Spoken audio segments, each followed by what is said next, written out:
ভারত হঠাৎ করে এক এমন সিদ্ধান্ত নিয়েছে যা গোটা বাংলাদেশকে চমকে দিয়েছে।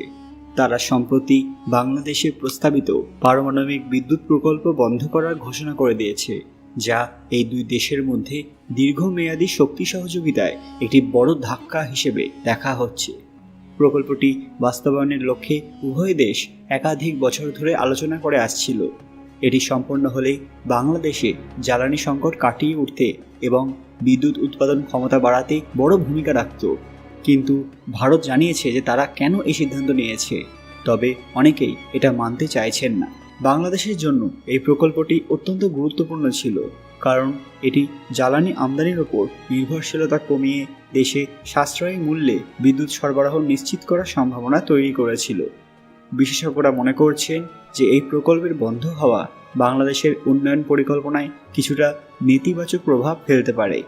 তবে ভারত এবং বাংলাদেশ উভয়ে এই বিষয়ে নতুনভাবে আলোচনা করার আগ্রহ দেখিয়েছে, যাতে ভবিষ্যতে কোনো বিকল্প বা নতুন পরিকল্পনার মাধ্যমে শক্তি সহযোগিতা অব্যাহত রাখা যায়। ভারতের এই সিদ্ধান্ত আঞ্চলিক রাজনীতি এবং অর্থনীতিতে নতুন করে উত্তেজনা সৃষ্টি করতে পারে, বিশেষত যেসব বড় প্রকল্পগুলো দুই দেশের মধ্যে সহযোগিতার ভিত্তি হিসেবে কাজ করছিল সেগুলো এখন অনিশ্চয়তায় পড়েছে। এদিকে ভারতের এই পদক্ষেপ আন্তর্জাতিক মহলেও কিছুটা প্রতিক্রিয়া সৃষ্টি করেছে, কারণ পারমাণবিক শক্তির ক্ষেত্রে ভারতের মতো একটি দেশের অংশগ্রহণ উন্নয়নশীল দেশগুলোর জন্য বিশেষভাবে গুরুত্বপূর্ণ।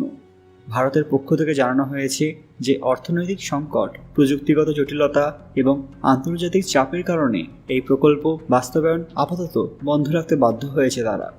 ভারত বিভিন্নভাবে বাংলাদেশকে সাহায্য করে আসে, যা দুই দেশের মধ্যেকার ঘনিষ্ঠ সম্পর্ক এবং সহযোগিতার প্রতিফলন।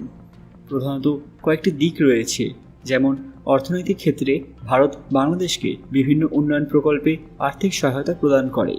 এশিয়ার বৃহত্তর উন্নয়ন এবং বাণিজ্য কেন্দ্র হিসেবে বাংলাদেশকে গড়ে তুলতে ভারত ঋণ সুবিধা এবং বিনিয়োগমূলক সহায়তা দেয়।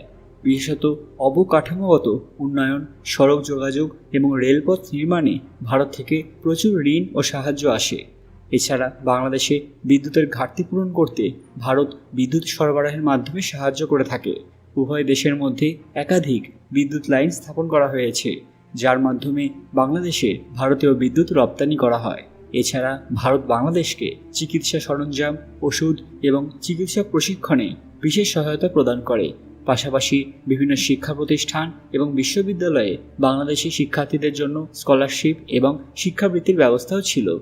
বাংলাদেশ ভারতের অন্যতম বাণিজ্যিক অংশীদার। ভারত বাংলাদেশকে বিভিন্ন ধরনের পণ্য রপ্তানি করে, এটা তো আমরা সবাই জানি। পাশাপাশি বাংলাদেশ থেকেও প্রচুর পণ্য আমদানি করে। এই দুই দেশের মধ্যে বাণিজ্য বৃদ্ধি এবং বিনিয়োগের সুযোগ উন্নত করতে একাধিক বাণিজ্য চুক্তি স্বাক্ষরিত হয়েছে। এছাড়া প্রতিরক্ষা ক্ষেত্রেও ভারত বাংলাদেশকে প্রশিক্ষণ, সামরিক সরঞ্জাম সরবরাহ এবং নিরাপত্তা সহযোগিতা করে থাকে। দুই দেশের প্রতিরক্ষা বাহিনীর মধ্যে নিয়মিত যৌথ মহড়া অনুষ্ঠিত হয়, যা আঞ্চলিক নিরাপত্তা এবং স্থিতিশীলতা বজায় রাখতে সহায়ক। এই সকল ক্ষেত্রে ভারতের সাহায্য এবং সহযোগিতা দুই দেশের মধ্যকার সম্পর্ককে আরও দৃঢ় এবং গভীর করেছে। কিন্তু হঠাৎ ভারতের এই সিদ্ধান্তে বাংলাদেশ অবাক হয়েছে।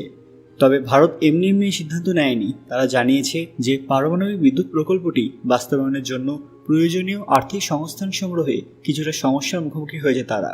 প্রকল্পটি পরিচালনার জন্য বিপুল পরিমাণ অর্থ প্রয়োজন ছিল, যা ভারতের জন্য এই মুহূর্তে চ্যালেঞ্জিং হয়ে উঠেছে। বৈশ্বিক অর্থনৈতিক মন্দার প্রভাবেও এই সিদ্ধান্তের প্রভাব পড়েছে।